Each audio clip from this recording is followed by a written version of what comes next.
Brazil Argentina যদি বিশ্বকাপ নেয় তোমার আর আমার কোনো উপকার হবে না। ব্রাজিলের খেলা খেলছো, 3 গোল দিয়েছে, 3 গোল দিয়ে তোমার কি উপকার হইলো বলো তো?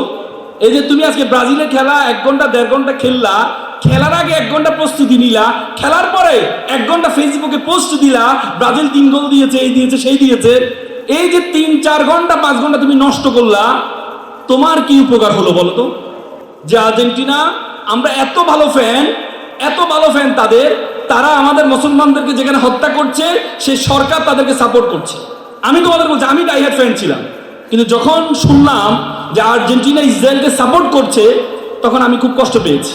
তুমি যদি সফল হও, এই সময়টা এখন কাজে লাগাও, সময়টা কাজে লাগার পরে তুমি সরাসরি মাঠে গিয়ে খেলা দেখার সুযোগ তোমার আল্লাহ তাআলা করে দিবে যদি যোগ্যতা অর্জন করতে পারো। আজকে খেলা কে কে দেখে আসছো? ব্রাজিলের খেলা কে কে দেখছো?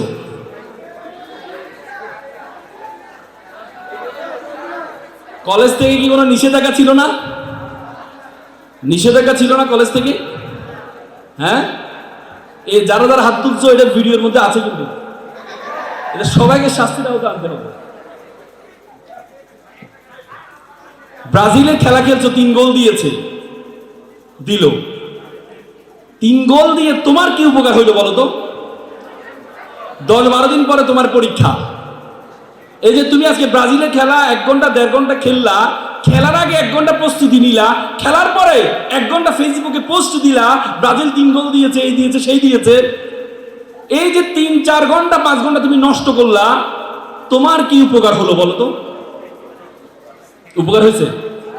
তোমাদের মতো আমিও একটা ডাইহার্ড ফ্যান, যে কোনো ব্রাজিল এবং আর্জেন্টিনা 2 দেশের মধ্যে যে কোনো একটা ডাইহার্ড ফ্যান ছিলাম, আমি চরম ভক্ত ছিলাম। কিন্তু এই যে আমরা যে চরম ভক্ততা দেখাই, অনেকে দেখবা যে পতাকা লাগাইতে গিয়ে আবার কারেন্টে ধরে গতকাল একজন মারা গেল, কি লাভ? শহীদ হয়ে গেছে, শহীদ হয়েছে। এই পতাকাটা যদি কালেমার পতাকা হইতো তাহলে এত শহীদ হইতো। লাগাইছো তুমি এটা ব্রাজিলের পতাকা, আর্জেন্টিনার পতাকা। যে আর্জেন্টিনা আমরা এত ভালো ফ্যান তাদের, তারা আমাদের মুসলমানদেরকে যেখানে হত্যা করছে সেই সরকার তাদেরকে সাপোর্ট করছে। আমি তোমাদের বলছি, আমি ডাইহার্ড ফ্যান ছিলাম, কিন্তু যখন শুনলাম যে আর্জেন্টিনা ইসরায়েলকে সাপোর্ট করছে তখন আমি খুব কষ্ট পেয়েছি। কারণ খেলা আমাকে আবেগ জাগ্রত করে। তোমাদেরকে আমি বলবো না তুমি সাপোর্ট করবো না, এটা বলবা না। তোমার খেলা তোমার ভালো লাগে, তাদের নান্দনিকতা তোমার ভালো লাগবে, আমারও ভালো লাগতো, এখনো ভালো লাগে। এই জন্য আমি কি করি, খেলার সময় নিজেকে কন্ট্রোল করার জন্য খেলার শুধু ফলাফলটা দেখি। পরশুদিন মনে আর্জেন্টিনার খেলা ছিল নাকি? 7টায় নাকি 7:30টায়? হ্যাঁ, 7টায়। সিলেটে আমার একটা এঙ্গেজমেন্ট ছিল, একটা ছিল। তো আমি সিলেটে বিমানের টিকিট কাটছি 7টায়, যাতে হচ্ছে আমি 7টায় ফ্লাইটে থাকতে পারি। তারপর বিমান থেকে নামলাম, নামার পর দেখলাম ফলাফল 3-0 শেষ। দেখে নিলাম, মনের মধ্যে যা হওয়ার হয়ে গেল, যা কিছু। মানে ব্যাপারটা হচ্ছে তোমাদেরকে বুঝতে হবে, ব্রাজিল আর্জেন্টিনা যদি বিশ্বকাপ নেয় তোমার আর আমার কোনো উপকার হবে না। বরং তুমি যদি সফল হও, এই সময়টা এখন কাজে লাগাও, সময়টা কাজে লাগার পরে তুমি সরাসরি মাঠে গিয়ে খেলা দেখার সুযোগ তোমার আল্লাহ তাআলা করে দিবে যদি যোগ্যতা অর্জন করতে পারো। তুমি কেন আরেকজনকে এতে তুমি এই যে এত বেশি সাপোর্ট? আগে নিজের ভালোটা নিজেকে বুঝতে হবে। ফুটবলকে লাথি মারে কেন বলো তো? ফুটবলকে লাথি না মেরে, ফুটবলকে তো লাথি না মেরে আদর করে খেলা যেত নাকি? একটা খেলা আছে না, এভাবে ধরে ধরে মারে, দেখছো না? এভাবে ধরে রাখে, কি খেলা এটা? সকার। হ্যাঁ, ওই খেলাটা তো হইতে পারতো, কিন্তু লাথি কেন মারে বলো তো?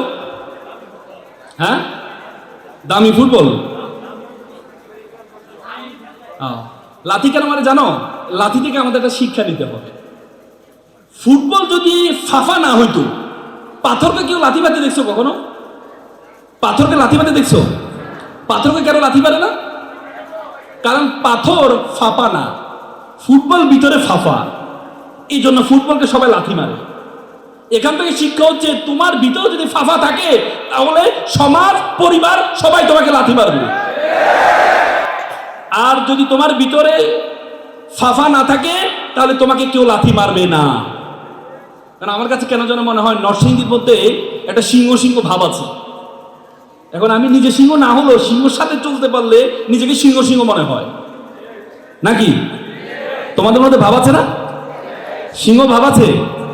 তাহলে আওয়াজ হবে অনেক সিংহের মতো, কি বলো? তোমাদের নামের মধ্যে সিংহ আছে। নর মানে পুরুষ। নরসিংহ একজন রাজা ছিলেন তোমাদের, নরসিংহ। সে নরসিংহ থেকে তোমাদের নরসিংদী। সিংহের বহু বচন কি? এই এই ফেমিনিন জেন্ডার কি? সিংহী। তো তাহলে সিংহী মানে সিংহী। তাহলে নরও আছে আবার নারীও আছে, সিংহও আছে সিংহীও আছে। আজকে তোমাদের এই যে আয়োজনের সিংহী সিংহ দুই পক্ষ আছে, এই জন্য তোমাদের নামের মধ্যে দুইটাই আছে, কি বলো? বলতে পৃথিবীতে হয়নি তো এই পুরুষের তরবারি, শক্তি দিয়েছে প্রেরণা দিয়েছে বিজয়ী লক্ষ্মী নারী। এই যে তোমাদের অল্প মানুষের এত আওয়াজ, এই প্রেরণা দিয়েছে কারা? এই আমাদের এই বোনরা, কি বলো? হ্যাঁ, আল্লাহ দিছে। তার মানে সিংহ, দেখো সিংহ বনের রাজা কেন বলো তো? সিংহ বনের রাজা কেন? সিংহ কি জিরাফের মতো দেখতে বড়? হাতির মতো দেহ অনেক বড়? তারপরে হচ্ছে তোমার গন্ডারের মতো শরীর, শক্ত শরীর? হ্যাঁ, তাহলে তাহলে তাকে রাজা বলে কেন? সিংহ বনের রাজা, কারণ সিংহ তাকে রাজা ভাবে। আমার কিছুদিন আগে আমি আফ্রিকা গিয়েছিলাম। আফ্রিকার পৃথিবীর সবচেয়ে বড় সাফারি মাসাই মারা সাফারি, এটা প্রায় 500 কিলোমিটার ধরে এই সাফারিটা, 500 কিলোমিটার। আমাদের সাফারি পার্কের মতো না যে তুমি বাঘ সিংহকে একটা খাঁচার মধ্যে রেখে দিলে, না, সেখানে হচ্ছে ন্যাচারালি প্রাকৃতিকগতভাবে সিংহ বাঘ সকল প্রাণী কিভাবে চলাফেরা করে। আমরা একটা প্রোটেক্টেড গাড়ি 2 দিন ছিলাম সেই মাসাই মারা সাফারিতে, একটা ল্যান্ড ক্রুজার গাড়ি, বড় গাড়ি নিয়ে আমরা এটার ভিতরে পুরো 2 দিন ছিলাম। তো সেখানে দেখলাম বাঘ কি করে, সিংহ কি করে, অন্যান্য প্রাণীগুলো কি করে, সেটা দেখার সুযোগ হয়েছে একবারে। তো সেখানে সিংহ আওয়াজ করে, তখন আমরা দ্রুত গাড়িটা যায় সিংহকে আমাদেরকে দেখানোর জন্য। দেখি সিংহ যেখানে থাকে এর আশেপাশে কোনো প্রাণী থাকে না।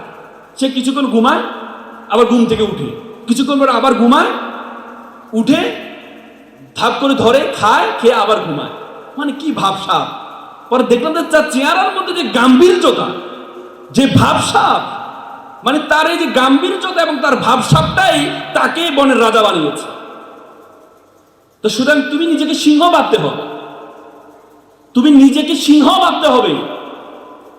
দেখো আমরা সবাই সিংহের বাচ্চা বলে খুশি হই, বাঘের বাচ্চা বলে খুশি হই, কুকুরের বাচ্চা বলে কে খুশি হও, গরুর বাচ্চা বলে কে খুশি হয়, কিন্তু সিংহ বাঘ আমাদের কোন কাজে আসে বলো তো? গরুর বাচ্চা দিয়ে তুমি উপকার পাও, গরুর দুধ খেতে পারো, মাংস খেতে পারো, তারপরে তুমি কুকুর দিয়ে তুমি তোমার পাহারা দিতে পারো। কিন্তু এরপরে কুকুর সিংহ সবাই তোমার উপকার করে, কিন্তু তাদের বাচ্চা বলে তোমার গায়ে লাগে, কি আমার কুকুরের বাচ্চা বলি, এত বড় সাহস! কিন্তু তোমার বাঘের বাচ্চা বলে শিখে খুশি হো, হ্যাঁ আসলে তো বাঘের বাচ্চা হবে। দেখো, যে প্রাণীটা কোনো উপকারে আসে না, কিন্তু সেই প্রাণীটা বললে তোমার কাছে কি লাগে? এটা ভাবসাব মনে হয়, মনে হয় না? পৃথিবীটা এমন, পৃথিবীটা এমন রে ভাই। পৃথিবীটা হচ্ছে, তুমি যদি নিজেকে ভাবসাব মনে না করো, তুমি যদি নিজেকে বড় না মনে করো, পৃথিবীর কেউ তোমাকে বড় বলবে না। বলা হয় তুমি যদি ব্যর্থ হও, পুরো পৃথিবীর সাথে তোমাকে অ্যাডজাস্ট করতে হবে, আর তুমি যদি সফল হও, পুরো পৃথিবী তোমার সাথে অ্যাডজাস্ট করবে। ব্যর্থ হইলে সুটেড বুটেড মানুষের কাছে একটা পরিহাস, আর সফল হলে ছেঁড়া পাঞ্জাবি ইতিহাস।